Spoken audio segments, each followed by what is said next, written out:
நேயர்களுக்கு குடியாத்தம் குமரனின் பணிவான வணக்கத்தை தெரிவித்துக் கொள்கிறேன். நம்ம 2 நாளைக்கு முன்பு நம்முடைய மாண்புமிகு தமிழக முதல்வர், அன்பு தலைவர், திராவிட இனத்தின் தலைவர், திராவிட மாடல் அரசு நாயகர், இந்தியாவின் சிறந்த முதல்வர், முதன்மை முதல்வர், அன்பு தலைவர் தளபதி மு.க. ஸ்டாலின் அவர்கள் விழுப்புரத்தில் இடஒதுக்கீட்டு போராட்டத்தில் துப்பாக்கி குண்டுகளுக்கு மார்பு காட்டி துப்பாக்கி குண்டுகளில் அடிபட்டு 1987ஆம் ஆண்டு அதிமுக ஆட்சியில் போலீசாரால் சுட்டுக் கொல்லப்பட்ட அந்த 21 சமூக நீதி போராளிகளுக்கு சிலை திறப்பு விழா, அந்த மணிமண்டபம் கட்டி 21 சமூக நீதி போராளிகளுக்கு சிலை திறந்து முன்னாள் அமைச்சர், வன்னிய சமூகத்தின் மாபெரும் தலைவர் ஏ. கோவிந்தசாமி அவர்களுக்கு சிலை திறப்பு விழா, மணிமண்டபம் திறப்பு விழா இதில் பங்கேற்று தலைவர் தளபதி அவர்கள் அந்த ஒரு மணிமண்டபத்தை திறந்து வன்னிய சமூக மக்களுக்கு இடஒதுக்கீட்டு போராட்டத்தில் பங்கேற்று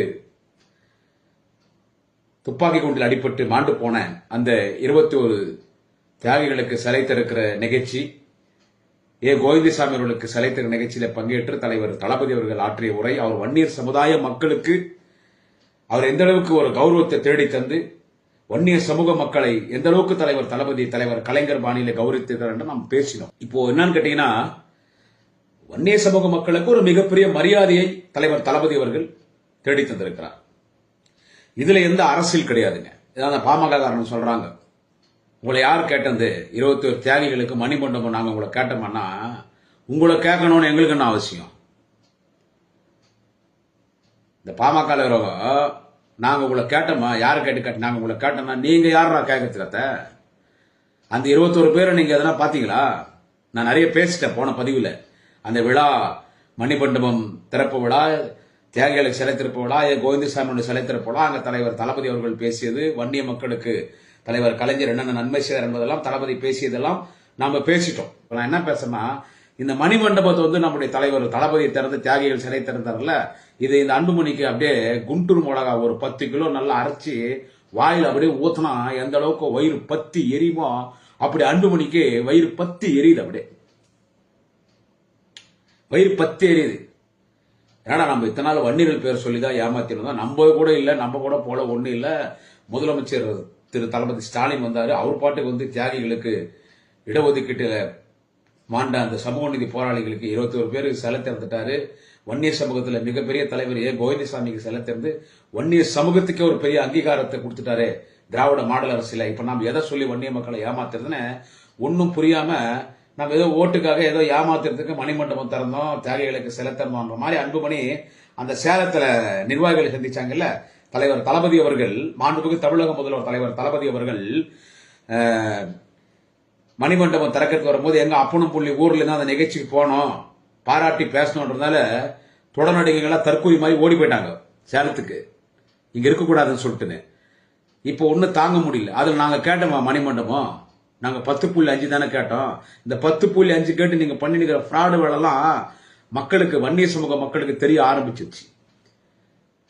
இன்னும் கூட அன்புமணி, நமது வன்னிய சமூக மக்கள் கொர்ராடு மந்த இல்ல உன் பின்னால வர்றதுக்கு. இன்னும் கூட உன்னை நம்பி உன் கட்சிக்கார வேணா வரலாம், அதுவும் ரொம்ப நாள்லாம் வரமாட்டாங்க.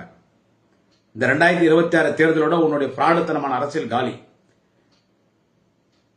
ஆமா, அதாவது நீங்க திறந்துட்டாரு. அதாவது என்ன அன்புமணி சொல்றதுன்னா, 10.5 எடப்பாடி கொடுத்தாராம், அதை நம்ம தளபதி அதை ரத்து பண்ணிட்டாராம். எடப்பாடி பழனிசாமி 10.5% இடஒதுக்கீடு கொடுத்தாராம் வன்னிய சமூக மக்களுக்கு. அது நமது மாண்புமிகு தமிழக முதல்வர், திராவிட இனத்தின் தலைவர், தேச தலைவர், வன்னிய சமூக மக்களின் பாதுகாவலர், ரட்சகர், வன்னிய சமூக மக்களின் விடிவெள்ளியாய் திகழக்கூடிய நம்முடைய தலைவர் தளபதி, அன்று கலைஞர், இன்று தளபதி, எதிர்காலத்தில் எங்கள் வாலிப கலைஞர், நாளைய தமிழக அண்ணன் உதயநிதி ஸ்டாலின். திமுக என்னைக்குமே வன்னியர்களை விடாது, வன்னியர்கள் திமுக விட மாட்டாங்க. அன்புமணி சொல்ற உன்னுடைய பித்தலாட்டத்தனமான அரசியல் இனிமேலாம் எடுபடாது. 10.5 நீங்க நாங்க உங்களை கேட்ட மணிமண்டபம் கட்டுறாரு அவரு அப்படியே அன்புமணி பேச மணிமண்டபம் கட்டிட்டு போயிட்டா. 10.5 எடப்பாடி கொடுத்தாரு, ஸ்டாலின் என்ன பண்ணாரு, முதலமைச்சர் என்ன பண்ணாரு, அந்த அன்புமணி அந்த கேக்குறாரு. பொட்டிமணி, ஊழல் மணி. ஸ்டாலின் என்ன பண்ணாரு? அதாவது என்னன்னா, அன்புமணி சொல்றது எவ்வளவு நக்கல் நையாண்டி பேச்சு பாருங்க. அதுல இவங்களெல்லாம் தலைவர் நீங்க பின்னால போறீங்க பாரு. சமூக நீதி தலைவர், சமூக நீதி காவலர் நீங்க சொல்லிக்காதீங்கடா அவங்கள. சமூக நீதி தலைவர், சமூக நீதி காவலர், உண்மையான சமூக நீதி போராளி யார் தெரியுமா? அந்த 21 பேர் சிலையா இருக்கிறாங்களே, தலைவர் கலைஞர் மணிமண்டபம் திறந்து வச்சாரு. அந்த 21 தியாகிகள் அப்படி நின்னு போலீஸ்காரன் துப்பாக்கியில சுடுறானவன அப்படி நெஞ்ச காட்டி துப்பாக்கி குண்டுக்கு மார்புகளை துப்பாக்கி குண்டை வாங்கின அப்படி அந்த மண்ணில் சாஞ்சாம்பார். வீர மரணம். சமுதாயத்துக்காக இடஒதுக்கீட்டுக்கு வீர மரணம் அடைஞ்சாம்பார். அவனை சொல்லு, அந்த 21 தியாகிகளை சொல்லு. உண்மையான சமூக நீதி போராளிகள் அந்த 21 தியாகிகள். நீங்களாம் சமூக நீதி போராளிகள் சொல்லாதீங்க. அதாவது என்னன்னா, அன்னைக்கு கலைஞர் வந்து எம்பிசி கொடுத்தாரு அப்படின்னு சொன்னா அவர் 107 பேருக்கு அன்புமணி பேசுறதுங்க. அந்த 107 பேருக்கு அவர் கொடுத்தாருன்னா அந்த 107 பேர் வந்து அவர் எங்களுக்கு மட்டும் கொடுத்தாரா? 107 பேரோட சேர்ந்து அப்படி அவங்க ஜாதிக்கும் அவர் கொடுத்துக்கினாரு. அன்புமணி பேசுறத பாரு. இதை நல்லா கவனிக்க. ஒரு நடுநிலையாளர்கள் இத நம்ம வன்னியர் சமூக மக்களும் இதை கொஞ்சம் நடுநிலையா யோசிச்சு பாருங்க. இதை அங்க அன்புமணி பேசுறது நம்ம என்ன கேட்டோம்? வன்னியர் சமூக மக்களுக்கு 20 விழுக்காடு கேட்டோம், எம்பிசி கேட்டோம், எம்ஜிஆர் கிட்ட கேட்டோம், போராடணும். கிட்டத்தட்ட 10 நாள் 20 நாள் கடுமையான போராட்டம். அந்த 10 நாள் போராடணும். வன்னிய மக்கள் வாழுகிற மாவட்டங்களில் ஸ்தம்பிச்சு போச்சு. அப்போ அதிமுக ஆட்சியில் எம்ஜிஆர் என்ன பண்ணாரு? துப்பாக்கி ஷூட்டிங் ஆர்டர் கொடுத்தாரு. அப்ப சிஎம் யாரு? புரட்சி தலைவர் எம்ஜிஆர் அவர்கள் தான் சிஎம். சிஎம் ஷூட்டிங் ஆர்டர் கொடுக்காம ஒரு போலீஸ் ஷூட்டிங் ஆர்டர் ஒரு கலவரத்தை சுடுவாங்களா? எடப்பாடி பழனிசாமி மாதிரியா சொல்ல முடியும் எம்ஜிஆருக்கு தெரியாத போலீஸ் விட்டாங்கன்னு? எடப்பாடி பழனிசாமி சொல்ல ஸ்டெர்லைட்ல துப்பாக்கி சூடு நடந்த தூத்துக்குடியில நான் டிவி பார்த்து தெரிஞ்சுக்கணும்னு சொன்னார்லாம் பெரிய மனுஷன். என்ன சொல்ல? அப்படியே எம்ஜிஆர் சொல்ல முடியுமா எனக்கு தெரியாதுன்னு? எம்ஜிஆர் ஆர்டர் கொடுத்தாரு கலவரத்தை அடக்கணும். அவருக்கு ராமதாஸ்னா பிடிக்காது, அவருக்கு பாமகனா பிடிக்காது, ஜாதி கட்சினா அவருக்கு பிடிக்காது எம்ஜிஆர். அவர் தான் உண்மை.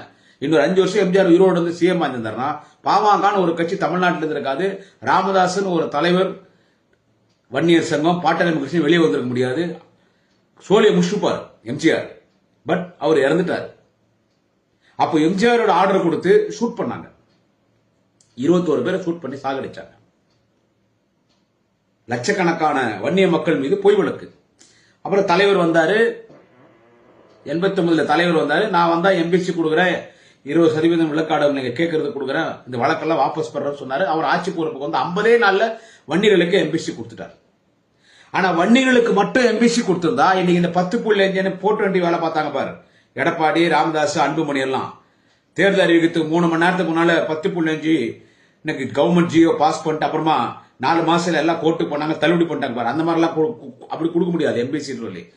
தலைவர் பார்த்தார், இவங்களுக்கு மட்டும் எம்பிசி கொடுத்தா எப்படி, நம்ம வன்னியர்கள் மட்டும் கொடுத்தா அது கோர்ட்டுக்கு போனா ரத்து பண்ணிடுவாங்கன்னு சொல்லி இது எம்பிசி நம்ம சொல்லிட்டோம். வன்னியர்கள் எம்பிசி கொடுத்தாலும் 107 சின்ன சின்ன சின்ன சின்ன மைனாரிட்டி கேஸ்ட் இருக்குல்ல, குறவர், நாவிதர், ஒட்டர், ஒன்னார், இப்படி எல்லாம் இருக்குது இல்ல, இந்த மாதிரி கம்யூனிட்டிஸ் எல்லாம் இருக்குது இல்ல, இந்த கம்யூனிட்டி எல்லாம் ஒன்னா சேர்த்து,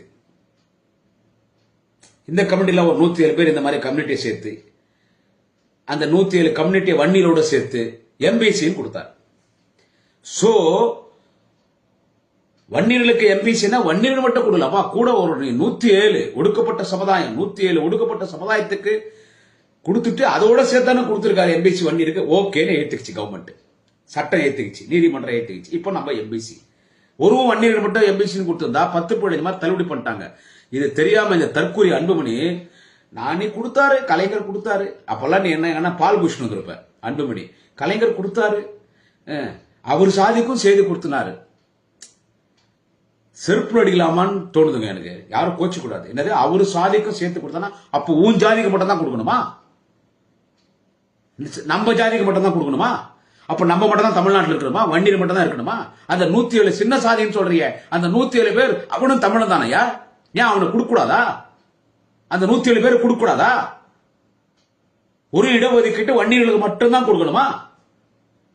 வன்னியர்கள் நம்ம கேட்டோம், நம்ம கொடுத்துட்டாங்க. தலைவர் கலைஞர் கொடுத்துட்டார். நம்ம மீது கிட்டத்தட்ட 1,00,000 பேர் மீது வழக்கு போட்டாரு எம்ஜிஆர். அதிமுக ஆட்சியில போட்டாங்க. யாரெல்லாம் சாலை முறையில் ஈடுபட்டாங்களோ, யாரெல்லாம் பஸ்ஸை குத்துறாங்களோ, யாரெல்லாம் பஸ் கல் அடிச்சாங்களோ, யாரெல்லாம் மரத்தை வெட்டி ரோட்ல போட்டாங்களோ, யாரெல்லாம் ரோட வெட்டி விட்டாங்களோ எல்லாரும் மீது வழக்கு போட்டாங்க. ஒரு கிராமத்தில் போடு 200 பேர் மீது 300 பேர் அப்படியே போட்டாங்க வழக்கு எல்லாரும் மேலேயும். அது எஃப்ஐஆர் புக் ஆகி கேஸ் புக் ஆகி தான் அவனுடைய எதிர்காலம் என்ன இருக்கிறது? எல்லாம் படிச்ச பசங்க, படிக்கிற பசங்க. தலைவர் பார்த்தார், உடனடியா அந்த கேஸ் எல்லாம் தள்ளுபடி பண்ணியா சொல்லி தள்ளுபடி பண்ணிட்டார். எம்பிசி கொடுத்தாச்சு, போட்ட பொய்களுக்கு தள்ளுபடி பண்ணியாச்சு. வேற என்ன பண்ணணும்? அவங்க எல்லாம் தியாகின்னு சொல்லி துப்பாக்கி சூட்ல இறந்த குடும்பத்துக்கு 3 லட்சம் கொடுத்தாச்சு, மாத உதவித்துக்கு அறிவிச்சிட்டாரு. அவங்க எல்லாம் தியாகின்னு கௌரவப்படுத்திட்டாரு. நீ என்ன பண்ற? சேலத்துல எம்பிசி திமுக தான் என்ன வண்டி எம்பிசி கொடுத்து எங்களை மட்டும் கொடுத்தீங்களா? 107 ஜாதியோட சேர்த்து எங்களை கொடுத்தீங்க. அதுல ஜாதி கலைஞர் அவர் ஜாதியும் கொடுத்துறாருன்னா செருப்பு அடிக்கலாமா வேணாமா நீங்க சொல்லுங்க. ஜாதியாடா பேசுற? ஜாதி நீங்களடா சமூக நீதி தலைவர், நீங்களா சமூக நீதி போராளி, ஜாதி பேசுறீங்க? ஆமா, நீங்க தான் ஏற்கனவே பேசணும். விக்கிரவாண்டியில 10,000 பேர் கூட இல்லாத சமுதாயத்துல அவங்க முதலமைச்சரா இருக்கிறாங்க. பேசுறதுதான் உங்க அப்பா. ஜாதி பேசுறீங்க, நீங்க சமூக நீதி தலைவர், நீங்க சமூக நீதி போராளில சொல்லக்கூடாது. ஜாதி தலைவர் கூட உங்களுக்கு சொல்ல முடியாது. ஜாதியை அடமான வச்சு வன்னீர் அறக்கட்டளை சொல்லி அந்த வன்னீர் அறக்கட்டளை பூரா குடும்ப சொத்தா கேட்டீங்களா? ஏன் பேசிக்கிறீங்க? என்ன கலைஞர் அவர் ஜாதி கொடுத்துக்கணும். 107 பேரோட சேர்ந்தானே எங்களை கொடுத்தீங்கன்னா திரியும் சொல்றேன், எல்லாருக்கும் தான் இடஒதுக்கீடு கொடுக்கணும். வன்னீர் நம்ம கேட்டா நம்ம கொடுத்துட்டாங்க. ஏன் மத்தவங்களுக்கு கொடுக்கூடாதா? மத்தவங்களுக்கு கொடுக்கூடாதா? அவங்க டாக்டர் ஆகக்கூடாதா? அவங்க இன்ஜினியர் ஆகக்கூடாதா? அவங்க வக்கீல் ஆகக்கூடாதா? அவங்க அரசாங்க வேலைக்கு போகக்கூடாதா? அவங்க மத்திய அரசு வேலைக்கு போகக்கூடாதா? இந்த சமுதாயத்தில் அவங்களும் நம்மள மாதிரி மதிக்கப்படக்கூடாதா? அந்த 107 சாதி, அந்த ஒடுக்கப்பட்ட சாதி. இன்னும் பெரிய அன்புமணி ஜாதி மேல் அக்கறை மாதிரி பேசுற. திமுக ஆட்சிக்கு வந்த பிறகு கலைஞர் என்ற தலைவன் இந்த நாட்டிலே முதலமைச்சராக பொறுப்பேற்ற பிறகுதான் ஒடுக்கப்பட்ட சமுதாயம், தாழ்த்தப்பட்ட சமுதாயம், சிறுபான்மை மக்கள் வேலை வாய்ப்பிலும் கல்வியிலும் மேல்தட்டுக்கு வந்தாங்க. மேல இமயமலை உயர்த்துக்கு வந்தாங்க. கலைஞர் என்ற அந்த தலைவன் இன்னைக்கு வாழும் கலைஞராக தலைவர் கலைஞர் இதயத்தை இரவலாகப்பட்டிருக்கிற தளபதி அந்த வேலையை செய்யறாரு. வயிறறிஞ்சு சாவறீங்க அப்பனும் புள்ளியும். அவர் கூட விட்டுரு பாவம். என்னத்துக்கு அவர் பேசுறது? அவரே நீ டம்மி பீஸ் ஆகிட்ட. அவராவது அந்த சேலத்துல கலைஞர் கொடுத்தாருன்னு சொன்னார். இன்னைக்குதான் அவர் உண்மை பேசுகிறார் டாக்டர் ராமதாஸ். கலைஞர் கொடுத்தாரு, வீரபாண்டியாரை கூப்பிட்டு ராமதாஸ் எங்க இருந்தாலும் கூட்டணும்னு சொல்லி கலைஞர் என்கிட்ட சொன்னாரு. கொடுத்துட்டேன், போராட்டம் பண்ணாத. கலைஞர் என்கிட்ட சொல்லி கலைஞர் கொடுத்தாரு, என் நண்பர் கலைஞர் கொடுத்தாருன்னு பேசிட்டு அதோட முடிச்சுன்னு அடுத்த அவர் என்னென்ன பேசினாரு. கஞ்சா சாராயம் அது இதுன்னு பேசினார். பேசி என் பையன் அன்புமணி நீங்க முதலமைச்சராக்குங்க, அவன் இன்னும் பலனை பொட்டி வாங்கி கொள்ளையடிக்கணும்னு ஏதோ பேசினார். Right, okay. அது அவங்க கட்சி ஆட்சிக்கு வரணும்னு அவங்க விருப்பப்படுறாங்க. அது இன்னும் 10 ஜென்மம் எடுத்து 10 முறை உலகம் அழிஞ்சு 11வது முறை பூமிக்கு வந்து உரண்டியா வந்தா கூட அது வேலைக்கு ஆகாது. இந்த ஆள் பேசுறான். பேச மாட்டேங்க. அன்புமணி பேசிட்டு அவங்க ஜாதிகள் சேர்த்து கொடுத்துருந்தாங்க. கொடுத்துருந்து யாரு? அடுத்து என்ன சொன்னாரு? யார் நன்மை பண்ணாங்க? எம்ஜிஆர் ஆட்சியில நமக்கு கொடுக்கல. அப்புறமா எம்ஜிஆர் எனக்கு எதுவுமே தெரியாது, நான் நல்லது பண்ணிருப்பேனே, ஒரு 15% கொடுக்கலான்னு எம்ஜிஆர் இருந்தாராம். எல்லாரும் சுட்டு சாகச்ச பிறகு எம்ஜிஆர் ஒரு 15% கொடுக்கலான்னு இருந்தாரு. அதுக்குள்ள ஒரு அமெரிக்காவுக்கு போயிட்டாரு, இறந்துட்டாரு. அதன் பிறகு கலைஞர் அவர் ஜாதியோட சேர்த்து 107 பேரோட சேர்த்து நமக்கும் ஒரு கொடுத்தாரு. எவ்வளவு திமிர் பேச்சு பாருங்க அவனுக்கு, எவ்வளவு திமிர் பேச்சு பாருங்க, எவ்வளவு திமிர் பேச்சு பாருங்க. கொடுத்தாருல. அது அப்புறமா அந்த அம்மா ஜெயலலிதா வந்தாங்க. அவங்க நல்லதும் பண்ணல, கெட்டதும் பண்ணல. நல்லது பண்ணல இல்ல, கெட்டது பண்ணலையா? உங்க அப்பாவை அடிச்சு தூக்கி போட்டு பஸ்ல அனுப்பல ஜெயலலிதா, அம்மையார் செல்வி ஜெயலலிதா. ராமதாஸ் போராட்டம் பண்ணும்போது அச்சு தூக்கி டவுன் பஸ்ல போட்டு அனுப்பிச்சாங்கல்ல, வேலூர் ஜெயில் டெம்போ டிராவலர் வண்டியில கூட அனுப்பல, டவுன் பஸ்ல. சென்னையில ஓடி நிச்ச டவுன் பஸ்ஸுங்க, மாநகராட்சி பேருந்து இல்ல, அதுலயும் தகுடு தள்ளு வண்டி, அந்த வண்டியில போட்டாங்க, எத்தனை வந்து வேலூர் ஜெயில போட்டாங்க. அப்போ உங்க அம்மா ராமதாஸ் துணியார் உங்க அம்மா போய் தலைவர் கலைஞர் கிட்ட தான் நின்னாங்க. அப்ப தலைவர் கலைஞர் தானே காப்பாத்தினாரு. ஐயா டாக்டர் ராமதாஸ நன்றி வந்துட்டு பேசுறீங்களா? திமுக பேசுறீங்களே, நல்ல சாவரம். கலைஞர் காப்பாத்தினாரு, ஜெயலலிதா அடிச்சு உள்ள போட்டுச்சு. ஜெயலலிதா பாக்குறதுக்கு டாக்டர் ராமதாஸ் அப்பாயின்மெண்ட் வாங்கி தான் போனார் கோட்டைக்கு. 2 மணி நேரம் வெளியே உட்கார வச்சு பார்க்க முடியாதாலும் வெளியே போக சொல்லிச்சு அந்த அம்மா. அந்த அம்மா ஒன்னும் நல்லதும் பண்ணலையா கெட்டதும் பண்ணலையா. உன் பின்னாலாம் வராம பாரு கொர்ராடம் அந்த மாதிரி எல்லாரும் எடுத்து போய் கசாப்கால ஒண்ணும். கலைஞர் கொடுத்தார் எம்பிசி. அந்த சொல்றது ஏன்டா உங்களுக்கு மனசு வர மாட்டேது? கலைஞர் கொடுத்தார் எம்பிசி. கலைஞர் தலைவர் கலைஞர். நான் 1000 முறை சொல்லிட்டேன். நம்ம வன்னிய குல சத்திரனுடைய குலதெய்வம் முனீஸ்வரன், இன்னொரு குலதெய்வம் முத்தமிழர் டாக்டர் கலைஞர். இன்னைக்கு ஒரு ஒடுக்கப்பட்ட சமுதாயமா இருந்த நம்மள இன்னைக்கு எம்பிசி கொடுத்து உயர்த்தி இருக்கிறார் டாக்டர் கலைஞர். நம்ம இன்னைக்கு டாக்டர் அன்புமணி டாக்டர்னா யார் காரணம்? கலைஞர். உன் வீட்டுல உன் பொண்ணுங்கெல்லாம் படிச்சிருக்காங்க, அந்த சகோதரிகள்லாம் படிச்சிருக்காங்கன்னா யார் காரணம்? கலைஞர். உன் குடும்பத்தை பல பேர் இன்னைக்கு டாக்டரா இருக்காங்களா, பெரிய பெரிய பதவியில் இருக்காங்கன்னா கலைஞர். ஏன் அப்பனும் உள்ள நீங்க 50 தலைமுறை சொத்து சேர்த்து வச்சிருக்கீங்க, அவ்வளவு பெரிய தோட்டத்தை உல்லாச வாழ்க்கை வாழ்றீங்களா? யார் காரணம்? கலைஞர். உன் கட்சி வளர்ந்ததுக்கு காரணம் கலைஞர். நீ எம்பி ஆனதுக்கு காரணம் திமுக போட்ட பிச்சை கலைஞர். நீ சுகாதாரத்துறை அமைச்சர் ஆனதுக்கு காரணம் திமுக போட்ட பிச்சை கலைஞர். எல்லாம் கலைஞர். கலைஞர் இல்லைன்னா பாமக இல்ல, ராமதாஸ் இல்ல, முக்கியமா அன்புமணி நீ இல்ல. நன்றி கேட்டு தனமா பேசுற.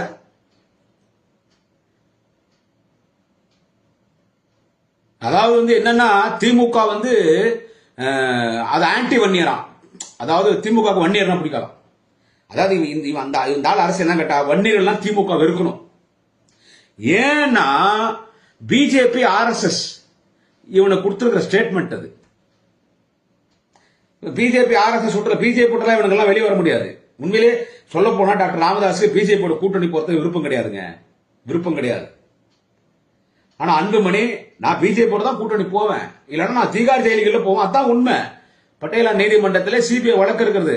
மருத்துவக் கல்லூரி ஒதுக்கீட்டு செய்ததிலே பல ஆயிரம் கோடி ஊழல் செய்த அன்புமணி அந்த கேஸ் ஃபைல் அப்படியே அங்க நிக்குது சிபிஐல.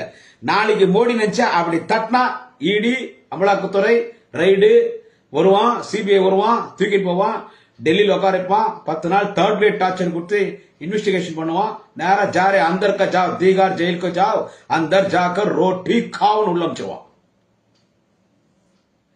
இதுக்கு பயந்து தான் இப்ப பிஜேபிக்கு சொம்பு தூக்குற மாதிரி அவன் பிஜேபி சொல்றதெல்லாம் இவனுங்க பேசுறானுங்க. அவன் பேசுகிற மாதிரி ஒரு தேவடியா பையன் அவன் சீமான் சாமான் ஒரு பொறம்போக்கு நாய். ஆர்எஸ்எஸ் தான் சுதந்திர போராட்டம் பண்ணது ஆர்எஸ்எஸ் தான். மிகப்பெரிய சுதந்திர போராட்ட தியாகி சர்வர்காரன்னு பேசிட்டான். இப்ப தெரிஞ்சு போச்சு அவன் யாருன்னு. அவனும் இவனுங்க எல்லாம் ஒண்ணுதான், எல்லாம் ஒரு குட்டியில ஒரு மட்டைங்க தான். அவன் பேசுறான் திமுக வன்னியர்களுக்கு எதிரியான ஒரு கட்சி. அதுலயும் முதலமைச்சர் தலைவர் தளபதி பத்தி பேசுறது. இப்படிப்பட்ட ஒரு மோசமான முதலமைச்சரை நான் பார்த்ததே இல்லை. எத்தனை முதலமைச்சர் நீ பார்த்துட்டு Anbumani? in your life, in your political life, how many CM you saw? How many CM you have saw? Please tell me. எத்தனை CM நீ பார்த்திருப்ப? உனக்கு வாழ்க்கை கொடுத்து உனக்கு பிச்சை போட்டது கலைஞர் என்கின்ற முதலமைச்சர். மறந்துட்டு பேசுறீங்களா? நீ என்ன வேணாலும் பேசு அன்புமணி, நீ பாலிடிக்ஸ் என்ன வேணாலும் பேசு.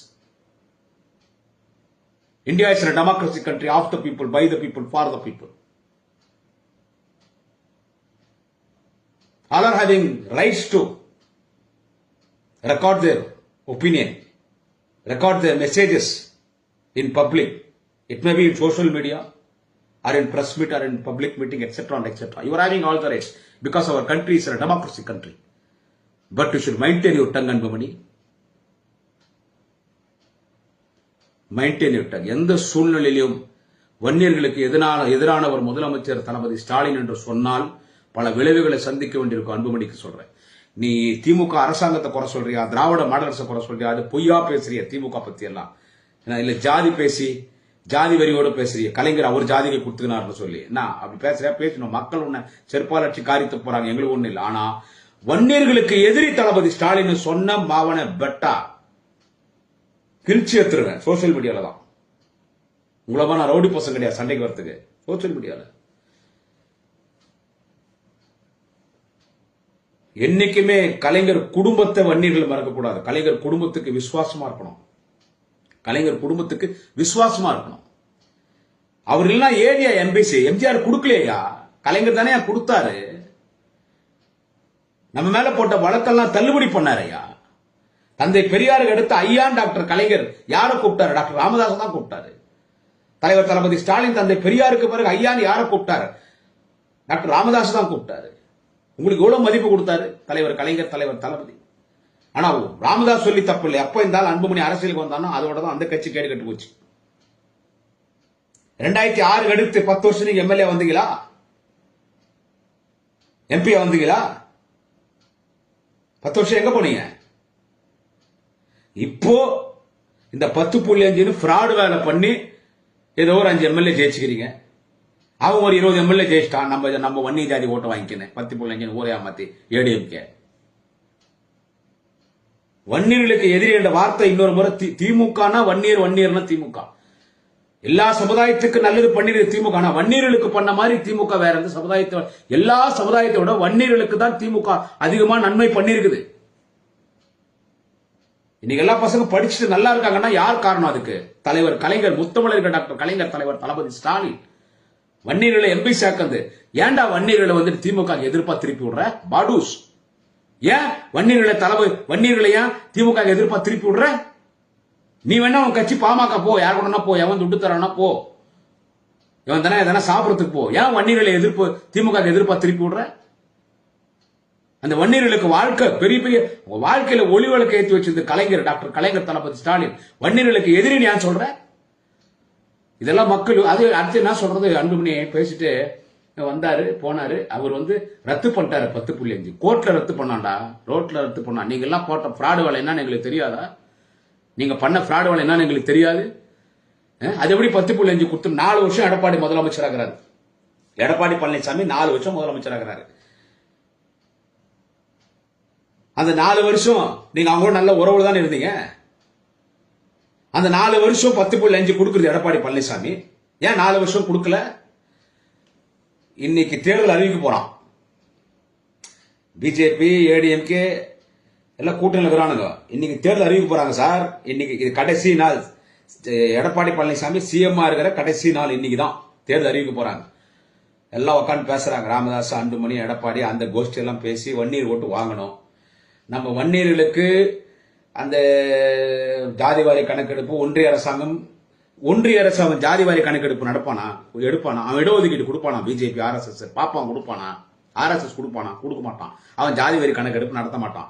இதை என்ன பண்றாங்க? அதனால வன்னியர்களுக்கு 10.5 கொடுக்க முடியல. அவன் ஜாதிவாரி கணக்கெடுப்பு நடத்த மாட்டான். நம்ம அறிவிச்சிட்டா 4 மாசத்துல ரத்தம் ஆயிடும். அப்புறம் ஓட்டு வாங்க முடியாது. இதுக்கு என்ன நல்லா பிளான் பண்றாங்க பாருங்க. இதுக்கு அமைதியா இருந்துட்டு எலெக்ஷன் இன்னைக்கு அறிவிக்க போறாங்கன்னா 2 மணிக்கு இவங்க எல்லாம் பிளான் பண்ணி, ராமதாஸ், அன்புமணி, எடப்பாடி எல்லாம் அவங்க அமைச்சர்கள் பிளான் பண்ணி 2 மணிக்கு ஒரு ஜியோ பாஸ் பண்றாங்க. என்னன்னா வன்னியர்களுக்கு 10.5 இடஒதுக்கீட்டு ஒதுக்கிட்டோம், அலாட் பண்ணிட்டோம், ரிசர்வேஷன் கொடுத்தாச்சு, 10.5 இடஒதுக்கீட்டு கொடுத்துட்டோம் அறிவிச்சுன்னா வன்னிய சமூக மக்கள், நம்ம மக்கள்லாம், நம்ம ஜாதி ஜனெல்லாம் அவே சந்தோஷமா அவனதான் இவங்க கொண்டாடம் வந்தா வச்சுக்கிறானுங்களா அப்பனும் புள்ளியும் பாமக. அவங்க எல்லாம் சந்தோஷமாயி நம்ம வந்து 10.5 வன்னியர் பெல்ட் இந்த தருமபுரி, சேலம், எங்க தொகுதி கேவி குப்பை கூட இங்க ஏடிஎம்கே கூட்டணி ஜெயிக்கிறதுக்கு காரணம் புரட்சி பாரத கட்சியினுடைய தலைவர் திரு டாக்டர் ஜெகன்மூர்த்தி அவர்கள் இங்க எம்எல்ஏவா ஜெயிக்கிறதுக்கு காரணம் வன்னியருடைய ஓட்டு தான். கேவி குப்பை ரிசர்வ் தொகுதி தான். பட் வன்னியர்கள் கேவி குப்பை தொகுதியில அதிக அளவில் இருக்காங்க. போட்டான் குத்தனா, எல்லா கட்சியில் இருக்கிற வன்னியர் குத்தனா. 10.5 குத்துட்டாரா எடப்பாடி, குத்துறா இலைக்குன்னு குத்தனா. மாங்கா 5 தான் ஜெயிச்சிச்சு, ரெட்டையில 20 மேல ஜெயிச்சிச்சு. இது காரணம் 10.5 குடுத்துட்டு ஏமாத்தி ஓட்டு வாங்கிட்டு நாங்க ஆட்சி கொண்டுட்டோமா. 4 மாசத்துல எல்லாம் போனான் கோர்ட்டுக்கு போன உடனே ஜட்ஜு கேட்டாரு, சென்சஸ் வந்து யூனியன் கவர்மெண்ட் வந்து சென்சஸ் எடுத்து ப்ராப்பரா அதுக்கு நாம்ஸ் இருக்கு, அதெல்லாம் பார்த்து தான் கொடுக்கணும். எடுத்தோடனே நீ என்னவோ இலவச திட்டங்கள் அறிவிக்கிற மாதிரி வன்னியர் சமுதாயத்துக்கு 10.5 ரைட்ஸ் உனக்கு யாரு கொடுத்தது, அதை ரத்து பண்றோம்னு கோர்ட் ரத்து பண்ணிட்டாங்க. முடிச்சு போச்சு. அந்த பழியுத்துக்கு இருந்தாலும் அன்புமணி என்ன பண்றான், ஸ்டாலின் தான் ரத்து பண்ணிட்டாரு.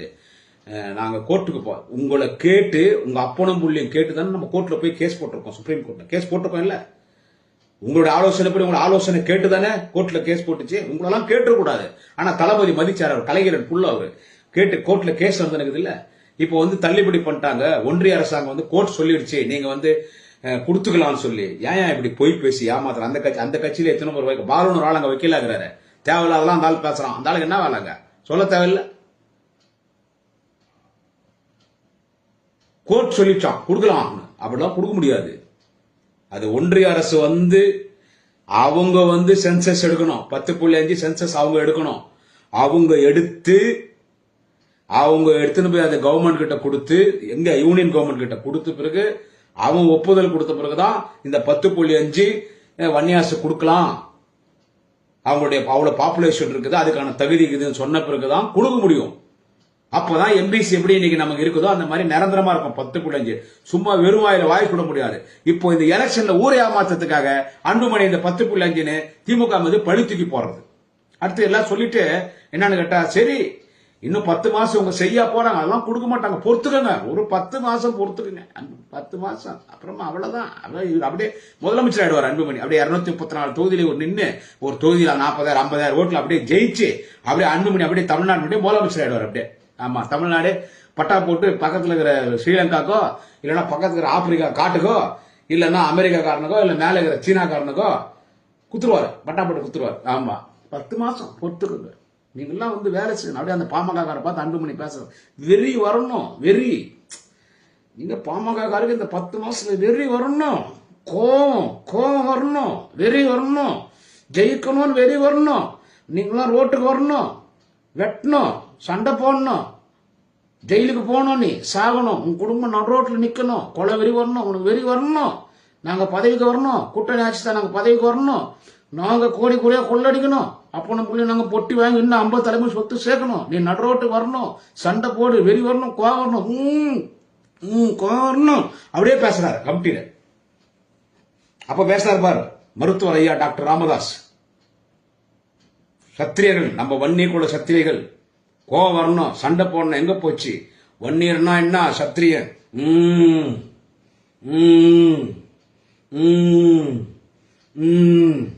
அப்படி கோவம் வரணும். வா சண்டை போடு, ரோட்டுக்கு வா, மரத்தை வெட்டி போடு, பஸ்ஸை கொளுத்து, உன் குடும்பம் நடு ரோட்ல நிக்கட்டும், உன் பொண்டாட்டிலாம் தாலி இறட்டும், பசங்க எல்லாம் பசியும் பட்டியமா சாகட்டும், நீ ஜெயிலுக்கு போ, சாவு, நானும் என் பையன் நல்லா இருக்கிறோம், ரோட்டுக்கு வா, சண்டை போடு, வன்முறை பண்ணி, இதானடா வேலை உங்களுக்கு. அப்படியே எப்படி கோவம் வரணும். இன்னும் 10 மாசம் தான். 10 மாசம் கழிச்சு அன்புமணி கேட்கறேன், mister Anbumani, after 10 months are you going to sit in CM seat? Even you cannot run as MLA in one assembly. 10 மாசம் கழிச்சு, இன்னும் 10 மாசம் தான். அப்புறமா இனிமே தமிழ்நாடுல எப்பவுமே கூட்டணி ஆட்சி தான் அன்புமணி சொல்றது. மத்தியில் கூட்டாட்சி, மாநிலத்தில் சுயாட்சி, திராவிட முன்னேற்ற கழகத்தின் கொள்கை. தமிழ்நாடு பொறுத்த வரைக்கும் கூட்டணி ஆட்சியில் நடக்காது நைனா. அதெல்லாம் கர்நாடகா. நீ என்ன குமாரசாமி கூடவா நீ? அங்க மதசார்பற்ற ஜனதா தளம் 30 MLA 40 MLA ஜெயிச்சிருவாங்க. காங்கிரஸ் மெஜாரிட்டி இருக்காது, பிஜேபி மெஜாரிட்டி இருக்காது. காங்கிரஸுக்கு பிஜேபி சிஎம் வரக்கூடாது, குமாரசாமி சிஎம் ஆக்கிடுவாங்க. இல்ல பிஜேபிக்கு காங்கிரஸ் சிஎம் வரக்கூடாது, குமாரசாமி சிஎம் ஆக்கிடுவாங்க. அந்த மாதிரி குமாரசாமி கவுடா மாதிரி நம்ம மதசார்பற்ற ஜனதா தளம் கர்நாடகால மாதிரி நம்ம பிஎம்கே வரணும், நம்ம சிஎம் நீங்க கண்ட மாதிரி கனவு. அதுக்கெல்லாம் ஜாதிய அரசியல் பண்ணணும். நீ பண்ற ஜாதி அரசியலே ஜாதியா பண்ணாம ஜாதிகாரே கொண்டு போய் நடு ரோட்ல விட்டு அப்பனும் புள்ளி கோடி கோடியா கொள்ளையடிச்சா எந்த ஜாதிகாரம் பின்னாடி வருவோம், எப்படி ஓட்டு போடுவோம்? இதெல்லாம் சொல்றாரு. பெண்கள் எல்லாம் நீங்க எல்லாம் ஒரு முடிவெடுத்து எங்களுக்கு ஓட்டு போடணும், ஒரு பெண்ணும் 100 ஓட்டை சேர்க்கணும், நம்ம ஆட்சிக்கு வரணும், அன்புமணி முதலமைச்சராக்குங்க. அது போய் பஸ் ஸ்டாண்ட் எல்லாம் யூடியூப் சேனல் ஒரு பேட்டி எடுத்தாங்க மக்கள் கிட்ட, ஒரு கருத்து கணிப்பு காரி திப்பிட்டான். இவங்களுக்கு இதே தான் வேலை, போய் வேலையை பாருங்க சார்ட்டான். அன்னைக்கு பார்த்தா நல்லாட்சி நடக்குது, தளபதி ஸ்டாலின் திராவிட மாடல் ஆச்சு. அப்புறமா என்ன இவங்ககிட்ட கொடுக்குறது, அதெல்லாம் வேலைக்கு ஆகாதான்ட்டான். கூட்டணி ஆட்சி தான், இனிமே கூட்டணி ஆட்சி தான். அன்புமணி உன் கணக்கெல்லாம் செல்லுபடி ஆகுது. தனித்து நிற்போம், நல்லது. இப்ப எத்த பாரு முடிவு அன்புமணி, தயவு செஞ்சு நல்ல முடிவு. ஆனா நீ தனித்து நின்னா யாரும் போட்டி கொடுக்க மாட்டாங்களே உங்களுக்கு. அது எப்படி? அது RSS பிஜேபி கொடுப்பான் அந்த ஓட்டை பிரிக்கிறதுக்கு. அது எப்படி? பிஜேபி கூட போகட்டே ஒன்று அன்புமணி தூக்கி திகாரில் போட்டுருவான். அதெல்லாம் வேலைக்கு ஆகாது. என்ன இன்னும் கூட்டணி ஆட்சி தான். 200 தொகுதி திமுக ஜெயிக்குது. அன்புமணிக்கு சொல்றேன், 200 தொகுதி. தலைவர் தளபதி இப்ப இருக்கிறத விட அதிகமான திமுக எம்எல்ஏக்கள், திமுக கூட்டணி எம்எல்ஏக்களுடைய தனிப்பெரும்பான்மையோட ஆட்சி அமைக்க தளபதி முதலமைச்சர், துணை முதலமைச்சரான உதயநிதி ஸ்டாலின் இப்பொழுது மாதிரி திமுக அமைச்சரவை. கூட்டணி ஆட்சி எல்லாம் தமிழ்நாட்டில் கிடையாது நாயினா. அண்ணா திமுகவே கூட்டணி ஆட்சி ஏத்துக்க மாட்டாங்க. அது அந்த ஜெயக்குமார் மைண்டோட ஜெயக்குமார் பேட்டி கொடுக்கும்போது சொல்றதுல கூட்டணி ஆட்சியெல்லாம் நாங்க ஏத்துக்க மாட்டோம். நீ நடு ரோட்ல அனாதையா நிக்க போற, போ சீமானோட போய் சேர்ந்துக்கு போ. இல்ல அந்த நடிகை விஜய்க்கு நம்பார் அவங்க கூட ஒன்னா போய் சேர்ந்துக்கு போ. அதுல நீ போக முடியாது, பிஜேபி ஒண்ணு விட மாட்டான் உன்ன. அதுல என்னன்னு கேட்டா, திமுக யாரு வன்னியர்கள் அமைச்சரானாலும் ஐயா தான் காரணம். ஐயா உங்களுக்கு போட்ட ஐயாவையா திமுக தலைவர், ஐயாவையா முதலமைச்சர், தளபதி ஐயா தான் காரணம். அவர் சேலத்துல மரியாதைக்குரிய அண்ணன் ராஜேந்திரன், வக்கீல் ராஜேந்திரன், சேலம் மாவட்ட கழக செயலாளர். அவர் அங்க சட்டமன்ற ஒரு நான் தான் சொல்றேன், இந்த 10.5 ஊரே அமர்த்தி வன்னி ரோட்டெல்லாம் வாங்கிக்கினீங்கன்னு சொல்லி இனிமே ஒருத்த ஓட்டு போட மாட்டான் நம்ம ஜாதிகாரங்க. அதாவது என்னன்னு கேட்டா, அங்க சேல ராஜேந்திரன் அண்ணன் இவன் சேலத்தை போய் உட்காந்து நீ தளபதி நீ விமர்சனம் பண்ணா, வன்னியர்களுக்கு எதிரின்னு பேசினா, அடுத்து நீ முதலமைச்சர் இல்லைன்னு சொல்லி தரைக்குறைவா முதலமைச்சரை பத்தி பேசினா, அங்க சம்பந்தப்பட்ட மாவட்ட செயலாளர் அங்க ஒரு அமைச்சர் கண்டனம் தெரிவிச்சா உடனே அந்த வக்கீல் பாலன் ஒரு ஆளுகிறாங்க. ஞாயிற்றுக்கிழமை வக்கீல், ஞாயிற்றுக்கிழமை கோர்ட்டுக்கு தான், ஞாயிற்றுக்கிழமை கோர்ட்டுக்கு போவான். ஒரு முறை அந்த ஆள் இங்கிலீஷ் படிச்சான் பாரு. அப்பா எனக்கு இங்கிலீஷே வந்து படிச்சேன். நான் பெங்களூர்ல கான்வென்ட்ல படிச்சோம், அதிகம் படிக்கல, மெட்ரிகுலேஷன் தான் படிச்சிருக்கேன் பெங்களூர்ல. ஏதோ ஓரளவுக்கு ஆங்கிலம் தெரியும், ஓஹோன்னு தெரியும். ஆனா அந்த பாலு ஒரு முறை படிச்சா அப்படி இங்கிலீஷ் அந்த அந்த கோர்ட்னுடைய ஏதோ ஒரு ஜட்மெண்ட் ஏதோ படிக்கிற அப்படின்னு நினைக்கிறேன். அப்பா அப்பா அப்பா அப்பா அந்த இங்கிலீஷ் ப்ரொனன்சியேஷன் கேட்ட உடனே ஜென்மம் செத்து போச்சு. இனிமேல் நம்ம இங்கிலீஷே பேசப்பட்டதான். அவரு ராஜேந்திரன் பார்த்து உனக்கு ஐயா போட்ட பிச்சை, ஐயா தான் சொன்னதுனாலதான் வன்னியர்ல நீ இப்ப மந்திரி ஆகிறேன். நான் பாலுக்கு சொல்றேன், வக்கீல் ராஜேந்திரனுடைய வரலாறு உனக்கு என்ன தெரியுமா? சேலம் மாவட்ட செயலாளர் வக்கீல் ராஜேந்திரன் வரலாறு உனக்கு என்ன தெரியுமா? அவர் ஆரம்ப காலத்துல இருந்து இளைஞரணியில தலைவர் வீரபாண்டியார்னு நீங்க வீரபாண்டியார் டாக்டர் ராமதாஸ் அங்க பேசுனா, அன்புமணி பேசுனா ஊரை ஏமாத்துறதுக்கு. ஏன்னா சேலத்துல வீரபாண்டியார்னு சொன்னா அவன் ஏடிஎம்கேவா இருக்கட்டும், பாமகவா இருக்கட்டும், எந்த பிஜேபியா இருக்கட்டும், எந்த கட்சியா இருக்கட்டும், வீரபாண்டியார்னா ஒரு மரியாதை கொடுப்பாங்க. எல்லா கட்சியில இருக்கிற வன்னியாசும் வீரபாண்டியார் நிப்பாங்க. சரி, ஊரை ஏமாத்தி சேலத்துல ஓட்டு வாங்கிறது வீரபாண்டியார் பேரை பயன்படுத்துறீங்க. என்ன சொல்ல, அந்த வீரபாண்டியரோட அரசியல் பண்ணாரு. தலைவர் தளபதி இளைஞரணி செயலராக இருக்கும்போது தலைவர் தளபதியோடு மாநில இளைஞரணி துணை செயலராக இருந்தவர். பல அடக்குமுறைக்கு ஆளாக்கப்பட்டவர். ஒரு மிகப்பெரிய போர் வீரன். அவருடைய உழைப்பு. ஒரே ஒரு எம்எல்ஏ, சேலத்துக்கு மந்திரி கிடையாது. இத்தனை நாள் மலைக்கோட்டை சிங்கம் கழக முதன்மை செயலர் மாண்புமிகு அமைச்சர் அண்ணன் KN நேரு அங்க அமைச்சரா இருந்தார், பொறுப்பு அமைச்சரா. இப்போ அண்ணன் சேலம் ராஜேந்திரனுக்கு அங்க அமைச்சர் பதவி கொடுத்திருக்காங்க. அது ராமதாஸ் சொல்லி கொடுத்தாங்களா? அவர் போக்குவரத்து அமைச்சர் அண்ணன் சிவசங்கர் பேட்டி கொடுத்தா, பார்த்து பேசுங்க சிவசங்கர், நீங்க இன்னைக்கு அமைச்சர்னா அது ஐயா வாங்கி கொடுத்து இடக்கேடு, ஐயா போட்ட பிச்சை. இன்னொரு முறை அந்த வார்த்தை சொல்ற, ஐயா என்ன முதலமைச்சரா இருந்தாரா? கலைஞர் கொடுத்தாரு. பிச்சைன்னு சொல்லாத, அவங்க உரிமை கேட்கறது நம்ம அவங்களுக்கு கொடுக்க வேண்டியது நம்ம கடமை. நம்ம கொடுக்க வேண்டியது. அவர் சேலராஜேந்திரன் கிண்டல் பண்றது. சேலத்துல நீ போய் ஜெயிச்சிருவியா? ஆயம் பாத்துக்கலாங்க. அதே சேலத்துல இன்னொரு சிங்கம் இருக்குது, TM செல்வ கணபதி. எம்பியா ஜெயிச்சுக்கிறார். ஜெயலலிதா சிம்ம சொப்பனமா இருந்தார் சின்ன வயசுலயே. 30 வயசுல 3 டிபார்ட்மெண்ட் 4 டிபார்ட்மெண்ட் மினிஸ்டர். ஜெயலலிதா உயிரோடு இருக்கும்போது தூ போன் வந்துட்டார். நான் அடிமையா இருக்க விரும்பல சொல்லி கலைஞர் வாழ்க தளபதி வாழ்கன்னு வந்துட்டார். இன்னைக்கு அவர் சேலம் மாவட்ட செயலாளர். இன்னைக்கு சேலத்தில் அவர் தான் MP. வா பார்க்கலாம் MLA எலெக்ஷன்ல 10 தொகுதியில் எத்தனை தொகுதியில் ஜெயிக்கிற, எத்தனை தொகுதியில் டெபாசிட் வாங்குறன்னு சொல்லி. அண்ணன் சேலம் ராஜேந்திர கேட்கிற கேள்விக்குள்ள பதில் சொல்ல முடியுமா? நாடாளுமன்ற உறுப்பினர், மாவட்ட செயலாளர், சேலத்தினுடைய இன்றைய முறுக்கு மீச சிங்கம் அண்ணன் TM செல்வ கணபதி. இதே king 360 YouTube channel, YouTube channel அண்ணன் TM செல்வ கணபதி கேட்டாரு கேள்வி, உங்க அப்பனாலே உன்னாலே பதில் சொல்ல முடியுமா அன்புமணி? அந்த 21 தியாகிகள் பக்கம் நீங்க திரும்பி பாத்தீங்களா? 21 பேர் இன்னைக்கு மணிமண்டபம் கட்டி செலத்தனத்துக்கு வயிறெஞ்சி சாவரே நாங்க கேட்டமா தரக்கு, நீ யாரு கேட்கறதுக்கு? உனக்கு அவங்களுக்கு சம்பந்தமே இல்ல.